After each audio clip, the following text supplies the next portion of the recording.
Talking with Dennis Brachfeld today, an energy consultant for existing homes. And Dennis, welcome to the program. Thank you. Glad to have you here. You say that you've been doing this for 30 years. And I think, and the topic we're talking about here is, this is kind of a sign of the times, energy efficiency and so forth. But you're saying you've been doing this back 30 years. Was business booming 30 years ago?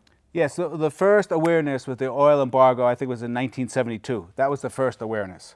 Before that, we had a glut of natural gas in the Rocky Mountain region, so there was no incentive to conserve energy in Rocky Mountain region. All right, since being environmentally friendly has caught on, what has happened to your business? Has it just skyrocketed? Yes, it's become much more mainstream, but we're still behind granite countertops, I think. Really? In improvements, yeah. Yeah, so people will spend the money on the countertops and put off the energy consultant. Right, but then when they realize their house is uncomfortable, then they do it. And I kind of say, whether your home is your shelter or your castle, you deserve to be comfortable in it. Now, builders are trying to build environmentally friendly homes these days, and I imagine that they're going to start getting the message that that includes energy efficiency. Are they talking with you at all? Yes, and even though my specialty is existing houses, for some of the very good builders, for instance, Harvard Community that built a near zero energy house, and their total utility bill, heating, electric, and utilities is $600 a year. Yeah. A year. Right. And I've gone to some brand new houses in Highlands Ranch. They have frozen pipes. They've only been there 3 months. I've been up to Bradburn Village, and they had $450 monthly heating bill and supposedly a super insulated house. So it really takes somebody who's dedicated and has it tested by outside auditors, energy auditors. All right, so talk about building an energy efficient house 30 years ago versus today. Biggest difference?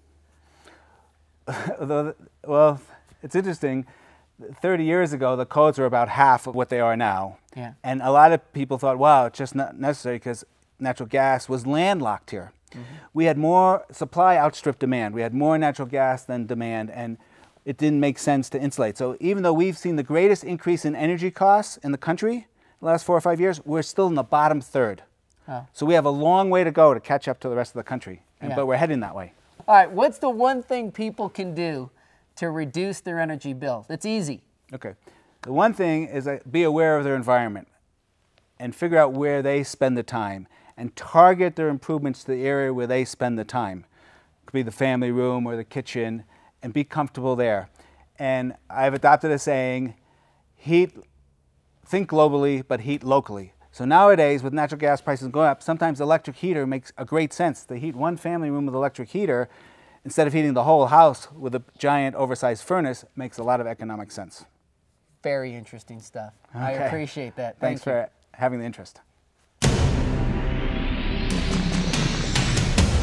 Find more real estate videos at brokeriptv.com.